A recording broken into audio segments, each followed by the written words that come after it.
भारत का जो संविधान है वो आता है भाई साहब 26 जनवरी 1950 को, जब हिंदुस्तान में 3 टर्म्स को अपने साथ रखा गया एसडीआर। जो फर्स्ट टेम्पररी प्रेसिडेंट बने वो सच्चिदानंद सिन्हा, और जो परमानेंट प्रेसिडेंट बने ऑन 11 दिसंबर 1946 वो थे डॉक्टर राजेंद्र प्रसाद। आर्टिकल नंबर 32 वो ये कहता है कि अगर आपके किसी भी फंडामेंटल राइट का वायलेशन होता है, कोई आदमी करे चाहे सरकार करे, आप डायरेक्ट सुप्रीम कोर्ट पे जा सकते हो कि मेरे साथ गलत हुआ है। हाय एवरीवन, क्या हाल चाल है आप सभी लोगों के, कैसे हैं आप लोग? उम्मीद करता हूं कि आप लोग बहुत फिट होंगे, फाइन होंगे मेरी तरह। जी हां, तो आप सभी के बीच दूसरा लेक्चर लेके आ चुका हूं।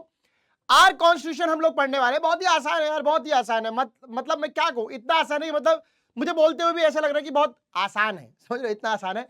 सो आप सभी लोग इस लेक्चर को बहुत प्यार से पढ़ना, बहुत ध्यान से समझना, बहुत ही इंपॉर्टेंट है। कहूं तो डायरेक्ट क्वेश्चन आते हैं, कीवर्ड्स ही मतलब ऐसे हैं, ईयर वाइज या इंपॉर्टेंट टर्म वाइज ही बहुत इंपॉर्टेंट है, बाकी चैप्टर में तो सिर्फ कहानी है। तो चलिए शुरुआत करते हैं अपने बहुत बेहतरीन से चैप्टर की, और बताइएगा जरूर कि कैसा लगा। तो आज का लेक्चर नंबर 2 आर कॉन्स्टिट्यूशन हम लोग करने वाले हैं। कैसा रहने वाला है तो इसमें कोई शक नहीं है। फिजिक्स वाला की तरफ से आप सभी के लिए one shot series radiant class वालों को दी जा रही है भाई साहब, और इससे ज्यादा क्या कहूं, क्योंकि 10th वालों से कम है के है 9th वाले बच्चे हैं, तो उम्मीद है कि 9th के जलवे ज्यादा होंगे। तो आप सभी को बता दूं कि भारतीय संविधान की कुछ कहानी, भारत के बेसिक क्वेश्चन को लेकर कुछ बात तो हम करेंगे ही करेंगे। The constitution of India, Bharat का जो संविधान है वो आता है भाई साहब 26 जनवरी 1950 को, जब हिंदुस्तान में 3 टर्म्स को अपने साथ रखा गया एसडीआर। एसडीआर मतलब सोवरेन डेमोक्रेटिक एंड रिपब्लिक्स। तो हिंदुस्तान में भारतीय संविधान की जो शुरुआत है वो 26 जनवरी 1950 को की जाती है। बहुत सारे लोग 26 जनवरी 1930 के साथ कंफ्यूज हो जाते हैं, वहां से कंफ्यूजन मत रखिएगा। 26 जनवरी 1950 को चीजें लागू हो गई हैं और 3 चीजों को एडॉप्ट किया गया, sovereign democratic and Republic, DSR कह लीजिए या एसडीआर कह लीजिए, बात एक ही है। सोवरेन का मतलब क्या होता है? कई बार बच्चे क्लास में भी, हम नॉर्मल जब लेक्चर्स लेते हैं ना तभी पूछ रहा था, what do you mean by sovereign, sovereign क्या है, समझ में नहीं आता है। अपने इस बुद्धि में बिठा ले भाई एक बार को, क्या है जब लोगों के पास, ये खुद के पास अधिकार हो कि वो अपने डिसीजन खुद अपने देश में अपनी सरकार से लेवा सकते हैं, बाहर के देश का कोई इंपैक्ट नहीं होता, तो उसे सोवरेन कहते हैं। यानी कोई एक्सटर्नल पावर भारत को ये नहीं कह सकती कि तुझे ऐसे करना है, वैसे करना है, ये नहीं करना है। भारत की जो सरकार है उसे हमने चुना है और हमारी सरकार हमारे हिसाब से फैसले ले रही है। दैट मीन्स कि हमको अपने देश चलाने की जो पावर है वो खुद भारतीय सरकार, भारत के लोगों के पास है, उसे सोवरेन कहा जाता है।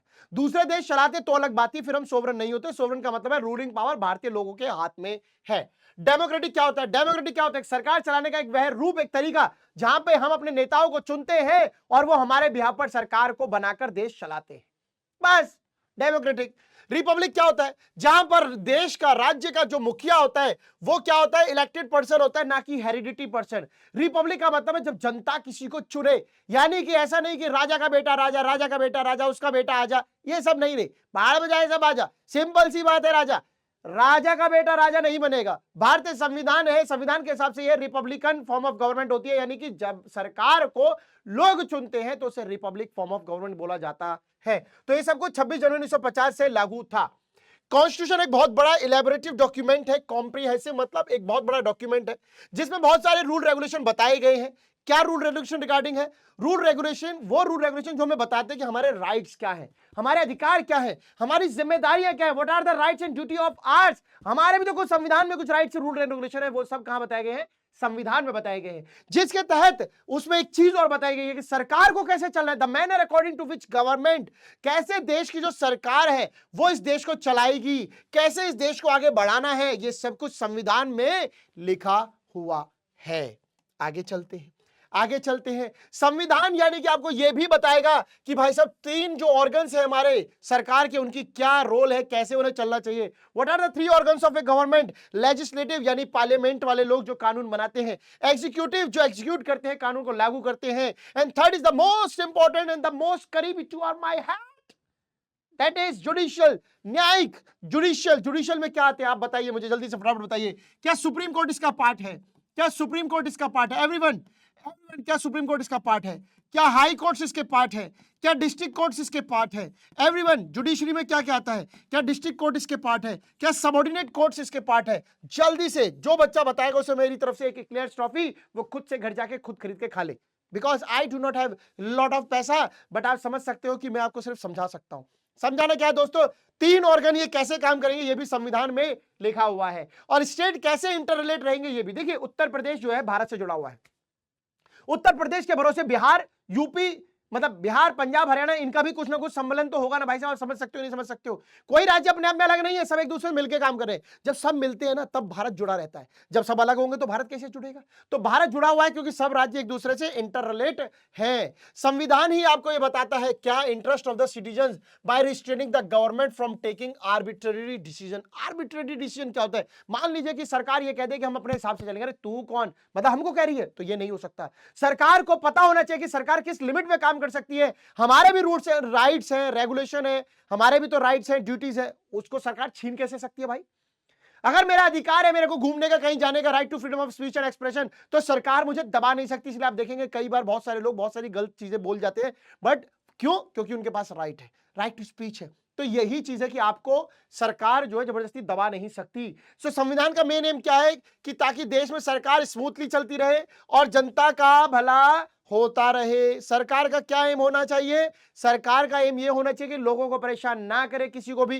तो ऐसा ये चीजें बातें संविधान में लिखी हुई हैं, ठीक है। बट कई बार लोग जो है सरकार के खिलाफ नाजायज बोल जाते हैं, गलत बोल जाते हैं। मुझे ऐसा लगता है कि हम सभी को मर्यादित तरीके से रहकर ही बातचीत करनी चाहिए, बिकॉज प्रधानमंत्री किसी एक के नहीं होते, मुख्यमंत्री किसी एक के नहीं होते, गवर्नर किसी एक के नहीं होते, जुडिशरी किसी एक की नहीं होती, सब सबके हैं, रिस्पेक्ट करनी चाहिए।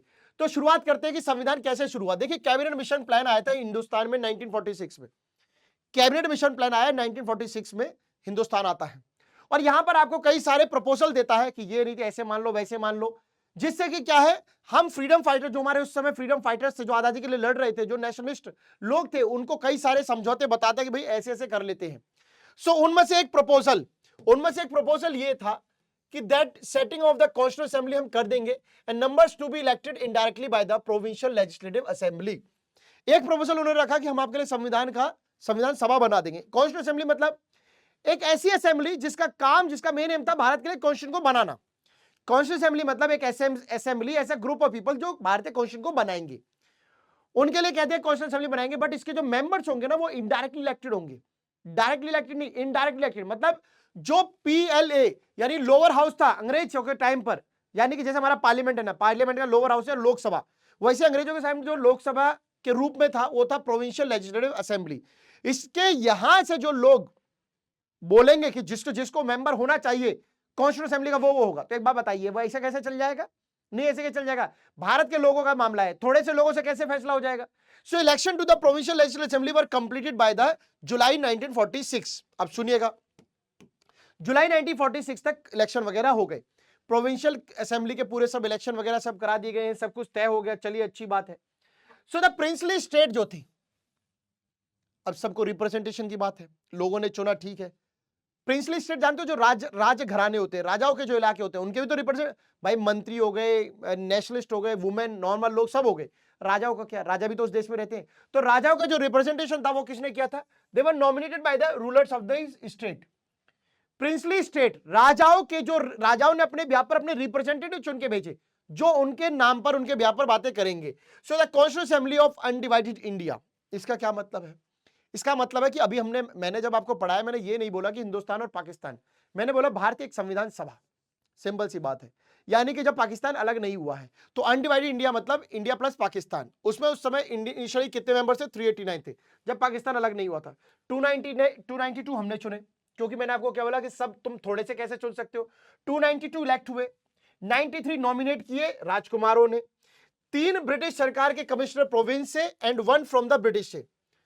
चीफ कमिश्नर थे उस समय 3 इलाकों में, राज्य के इलाकों में, इलाके आपको याद करने की जरूरत नहीं है, बड़े बड़े शहर, और एक ब्रिटेन से, मतलब 4 कमिश्नर प्रोविंस आए थे टोटल। आप ये मान लो 4 कमिश्नर प्रोविंस आपको मिल गए।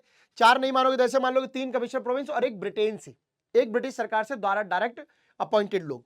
93 राजा इलाके से, 292 इलेक्टेड मेंबर्स, ये सब आए कॉन्स्टिट्यूशन असेंबली में, और टोटल मेंबर बन गए कितने शुरुआत में? 389। अब होता क्या है सुनिएगा, कॉन्स्टिट्यूशन किसने बनाना था? संविधान सभा ने। तभी एक बात होती है, तभी एक बात होगी, अब आप सुनना, वो बात क्या होगी? बात ये होगी कि पाकिस्तान जो डिमांडिंग लोग हैं वो अलग हो जाएंगे, 389 से पीपल घट जाएंगे, टोटल 389 है Hindustan plus Pakistan, that is undivided India.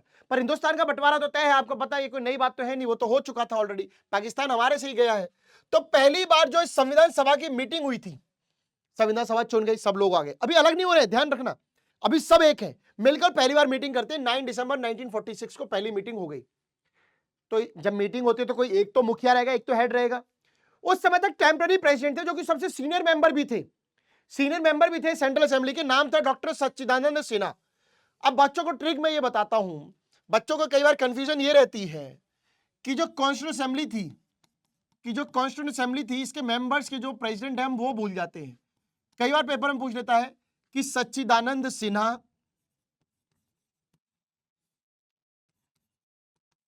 Spelling गलत उधर उधर हो सकती है, कोई दिक्कत नहीं है, अलग अलग लिखने का तरीका है। और राजेंद्र प्रसाद। सर टेम्पररी कौन, परमानेंट कौन? तो देखिए मैं आज आपको ट्रिक देता हूं कि जब सेंट्रल असेंबली, कॉन्स्टिट्यूंट असेंबली की बात हो रही है तो इसके लिए एक हेड चाहिए होता है, ये हम जानते हैं। It is just for trick, not for any वैसा पर्पस नहीं है। इनके नाम में लिखा है सच्ची और इनके नाम में लिखा है राजा, राज आदमी। तो एक्चुअल में राजा ही राजा है, वैसे तो यही है फर्स्ट परमानेंट प्रेसिडेंट। और जो सच्ची है वो सच्ची नहीं है, वो झूठे हैं, मतलब कि वो अभी टेम्पररी है। तो सच्ची मतलब टेम्पररी, राज मतलब रियल राज। तो जो आप देखेंगे जो फर्स्ट टेम्पररी प्रेसिडेंट बने वो सच्चिदानंद सिन्हा, और जो परमानेंट प्रेसिडेंट बने ऑन 11 दिसंबर 1946 वो थे डॉक्टर राजेंद्र प्रसाद। तो Rajendra Prasad first president of constituent assembly रहे, वो भी परमानेंट, वो भी परमानेंट।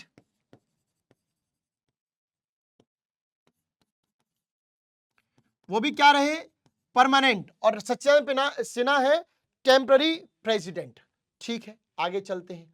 तो हीरो आखिर में आप सभी जानते हैं, डॉक्टर राजेंद्र प्रसाद जो है वो हमारे फर्स्ट जो है प्रेसिडेंट बन गए हैं।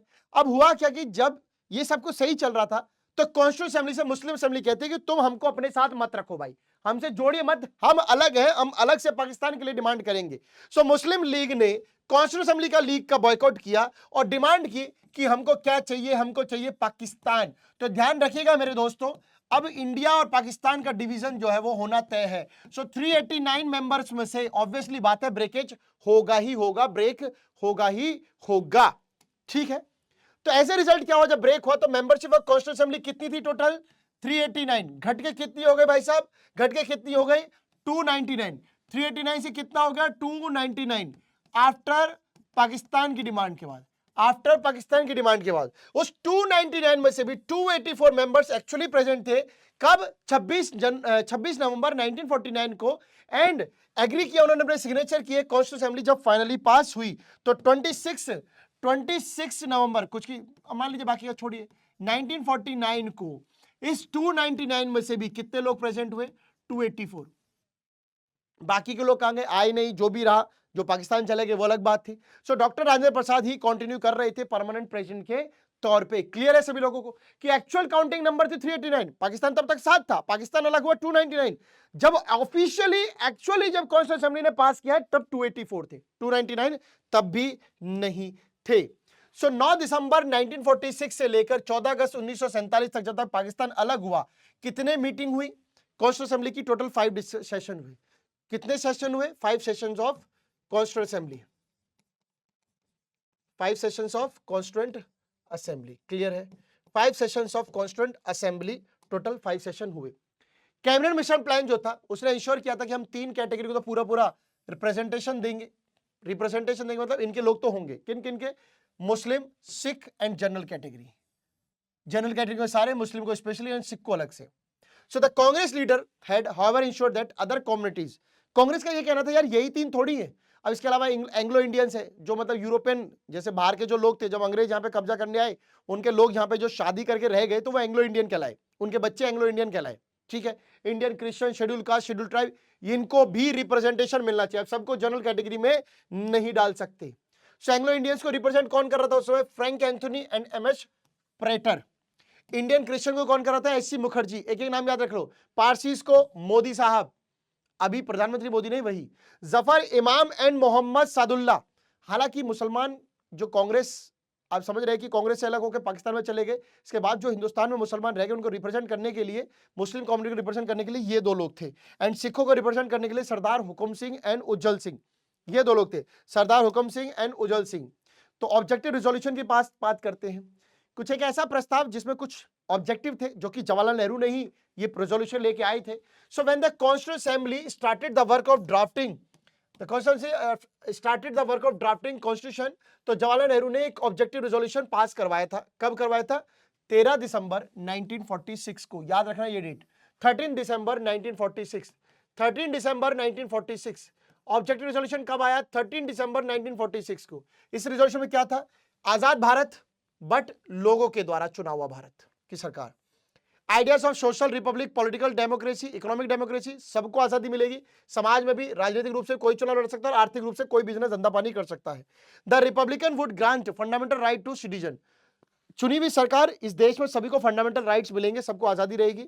These states would safeguard the rights of minority. जो भी अधिकार होंगे उसमें माइनॉरिटी को भी सुरक्षा मिलेगी, बैकवर्ड क्लास को सुरक्षा मिलेगी, कोई किसी के अधिकारों को छीनेगा नहीं. So the objective resolution was passed by the constituent assembly ने पास किया था. ऑन कब? 22 जनवरी 1947 को, आजादी से पहले. 15 अगस्त 1947 से पहले ही इस चीज को अप्रूव जवाहरलाल नेहरू ने करा लिया था. फिर सब कुछ पास हो गया. फिर बात करते हैं कि संविधान बनाना ही था, तो अब संविधान बनाने की तैयारी की जा रही. कॉन्स्टिट्यूएंट असेंबली बन गई, सब कुछ हो गया, ऑब्जेक्टिव रेजोल्यूशन भी पास हो गया. तो इसके लिए एक ड्राफ्टिंग कमेटी बनाएगी. ड्राफ्टिंग कमेटी मतलब वो कमेटी जो इस संविधान की डिजाइन, इसका फॉर्मेट सब तैयार करेगा. उसके हेड थे डॉक्टर भीमराव अंबेडकर. कब बनाया गया? 29 अगस्त 1947 को, आजादी, ठीक है, 29 अगस्त 1947 को जिनको यह जिम्मेदारी दे दी गई. डॉक्टर भीमराव अंबेडकर, पॉपुलरली जिनको बाबा साहेब अंबेडकर के नाम से भी जाना जाता था, और उन्हें चीफ आर्किटेक्ट भी बोला जाता है. क्या बोला जाता है बच्चे?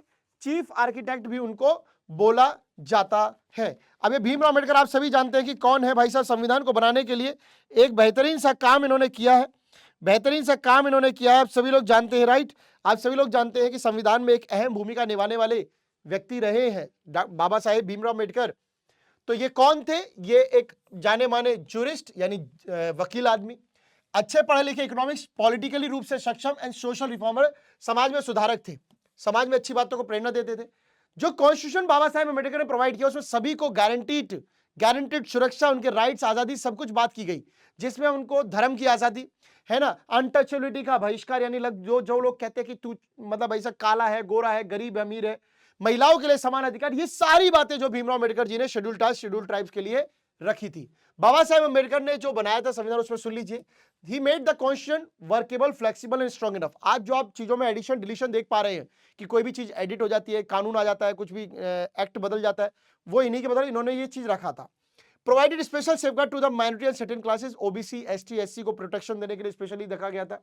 Incorporate the right to constitutional remedies, right to constitutional remedies भी इन्होंने रखा था. राइट टू कॉन्स्टिट्यूशनल रेमेडी का आर्टिकल है आर्टिकल नंबर 32. आर्टिकल नंबर 32 वो ये कहता है कि अगर आपके किसी भी फंडामेंटल राइट का वायलेशन होता है, कोई आदमी करे चाहे सरकार करे, आप डायरेक्ट सुप्रीम कोर्ट में जा सकते हो कि मेरे साथ गलत हुआ है. और ये आर्टिकल 32 ही आपको पावर देता है. इसीलिए इन्होंने इसको heart and soul of Indian constitution भी बोला था. Single citizenship, single judiciary and uniformity in fundamental rights सभी को प्रोवाइड की गई ताकि भारतीय सोसाइटी को एकजुट रखा सके. देखिए, भारत में नागरिक सिर्फ भारतीय है, ऐसा नहीं कि हम यूपी के नागरिक, हम बिहार के नागरिक, हम गुजरात के नागरिक, आप भारतीय हैं. दूसरी बात, संविधान में आप चले जाइए, सिंगल जुडिशरी भाई साहब, हाई कोर्ट, सुप्रीम कोर्ट सब एक दूसरे जुड़े हैं, सुप्रीम कोर्ट से बड़ा कोई नहीं है. फंडामेंटल लॉज जितने भी कायदे कानून है वो सभी के लिए, ऐसा नहीं कि एसटी के लिए अलग, एससी के लिए अलग, ओबीसी के अलग, नहीं. डायरेक्टिव प्रिंसिपल्स भी लगाए गए जिससे कि सरकार जो है सही तरीके से लोगों का भला कर सके, भाई कैसे चलना है, कैसे नहीं चलना है, ये सब कुछ बाबा साहेब अंबेडकर ने दिया. ड्राफ्ट की बात करें तो ड्राफ्ट जब डिस्कस हुआ था कॉन्स्टिट्यूशन असेंबली के साथ, एक एक लाइन करके, एक एक आर्टिकल बाय आर्टिकल हुआ. 4 नवंबर 1948 से ये लगातार जो है वो ड्राफ्ट हो रहा था. ठीक है, ठीक है. उसके बाद देयर आफ्टर द ड्राफ्ट जो है सेकंड रीडिंग है, पहली रीडिंग हो गई, दूसरी रीडिंग गई, दूसरी रीडिंग पूरी हुई 17 अक्टूबर को. उसके बाद उसका थर्ड और फोर्थ रीडिंग, मतलब थर्ड एंड फाइनल रीडिंग जो की गई 3 रीडिंग में, 25 नवंबर से शुरू किया, लगभग आई थिंक 26 नवंबर के आसपास है, 26 नवंबर कर लेना, 26 नवंबर 1949. और यही वो डेट था जब संविधान पूरी तरीके से आगे 26 जनवरी 1950 को लागू कर दिया गया, अगले ही साल या फिर अगले आने वाले महीनों में. ठीक है, तो कितनी मीटिंग, कितने ईयर लग गए इसको बनाने में? 3 साल लग गए फाइनल इसको पास करने में. जब इसको साइन किया जा रहा था तब इसमें कितने आर्टिकल थे और कितने शेड्यूल थे? 395 आर्टिकल, 395 आर्टिकल्स एंड 8 शेड्यूल्स इसमें शुरुआत में रखे गए थे. 395 आर्टिकल्स एंड 8 शेड्यूल इसमें शुरुआत में रखे गए थे. तो ध्यान रखना कितने आर्टिकल, कितने शेड्यूल रखे गए हैं, कितने टाइम इसको लग गया, 3 साल बनने में लग गया approx. After signing the constitution, only the clauses related to the citizenship and some other came to the force immediately. जब संविधान पास हुआ, सिंगल सिटीजनशिप, पार्लियामेंट और अपने कुछ फंडामेंटल बेसिकल राइट्स, वो सब उसी दिन से लागू कर दिए गए थे। कॉन्स्टिट्यूशन को पूरी तरीके से आप जानते हैं अडॉप्ट और पास कब किया गया था? 26 नवंबर 1949। पर लागू कब किया गया था? 26 जनवरी 1950 को। 26 नवंबर 1949 को इसको एक्सेप्ट कर लिया, पूरी तरीके से तैयार, बट पूरे देश में लागू हुआ ये कब? 26 जनवरी 1950 को। With the coming into the force of the constitution, C Rajagopalachari पहले गवर्नर जनरल बने भारत के। इन्होंने किसको रिप्लेस किया था? लॉर्ड माउंटबेटन को। पहले हमारे गवर्नर जनरल कौन थे इंडिया के? पहले कौन थे भाई साहब? सी राजगोपालाचारी। किसको रिप्लेस किया था? लॉर्ड माउंटबेटन को इन्होंने रिप्लेस किया था। कॉन्स्टिट्यूशन असेंबली में आप जानेंगे that became the provisional parliament के रूप में काम किया था। यहाँ पे सबको डिस्कशन होते थे कब तक? जब तक इलेक्शन नहीं हो गए। पहले इलेक्शन कब हुए थे हमारे यहाँ पे? 1951-52 में पहला इलेक्शन भारत में, जो जिस तरीके का इलेक्शन हो रहे हैं, 1951-52 में इलेक्शन हुए थे। और उस इलेक्शन में डॉक्टर राजेंद्र प्रसाद को जो है आप जानते हैं was the president of constitution assembly, जो कि थे, उन्हीं को भारत का पहला राष्ट्रपति भी घोषित किया गया था। जो कॉन्स्टिट्यूशन असेंबली के प्रेसिडेंट परमानेंट डॉक्टर राजेंद्र प्रसाद, वही भारत के बने। तो जो 26 जनवरी 1950 है वो स्पेशल खास डेट थी, क्योंकि ये डेट कोई ऐसे ही नहीं ली गई। जब लाहौर सेशन था कांग्रेस का 1929 में, कांग्रेस का जब सेशन लाहौर था, तब एक रेजोल्यूशन पास किया गया था, एक शपथ ली गई एक तरह की, कि हम आज से पूर्ण स्वराज की घोषणा करते हैं रावी नदी के किनारे पर। और 26 जनवरी 1930 को जो वो डेट फिक्स की गई थी कि हम पूर्ण इंडिपेंडेंस या पूर्ण स्वराज दिवस हम जो मनाएंगे, उसके बाद से 26 जनवरी आप देखेंगे कि उसको इसी रूप में मनाया जाता आया था और अब मनाया जा रहा है। आजादी जब आपको पता है इंडिपेंडेंस हो गई, तो 15 अगस्त 1947 बिकेम द इंडिपेंडेंट डे बना। और 26 जनवरी, क्योंकि इस दिन लोगों ने बोला था कि हमारा रूल बनेगा, हमारा शासन आएगा, तो उस समय इसको हमने रिपब्लिक डे के रूप में मनाया गया। So thank you so much, bye bye. उम्मीद है कि आप लोगों को समझ में आया। फटाफट रिवीजन कर दी भाई साहब, 20-20 21-21 मिनट में चैप्टर यूं खलास खत्म। चलिए मिलेंगे अगली बार, तब तक के लिए नए टॉपिक के साथ। तो आप लोगों को समझ में आ गया 389 मेंबर्स थे। पाकिस्तान जाने के बाद कितने बचे? 299। फाइनली साइन कितने किया? 284 ने। Temporary president Sachchidanand Sinha, permanent president doctor Rajendra Prasad, first president भी वही है। पहले गवर्नर जनरल आजादी के बाद सी राजगोपालाचारी। किसको रिप्लेस किया? माउंटबेटन को रिप्लेस किया था। चीफ डिजाइनर या चीफ आर्किटेक्ट कौन कहा जाता है इंडियन कॉन्स्टिट्यूशन का? बाबा साहेब अम्बेडकर को कहा जाता है, जो कि एक eminent jurist, social reformer, political economist, सब तरीके से सक्षम थे। आपको मैंने ये बता दिया है। इसको पास किया गया था 26 नवंबर 1949 को, बट इसे लागू किया गया था 26 जनवरी 1950 को, जिस दिन सोशलिस्ट मतलब एसडीआर, सोवरेन डेमोक्रेटिक रिपब्लिक क्या था? सोवरेन क्या होता है? भारत में अपने लोगों का कानून चलेगा, वही लोग डिसाइड करेंगे, कोई बाहर का नहीं करेगा। डेमोक्रेटिक मतलब लोगों की तरह चुनी सरकार। रिपब्लिक मतलब वही हेड ऑफ गवर्नमेंट जो है वो क्या होगा भाई साहब? जनता के द्वारा आएगा, कोई राजा महाराजा नहीं होगा। मिलते हैं अगली बार, तब तक के लिए bye, take care, see you guys, thank you.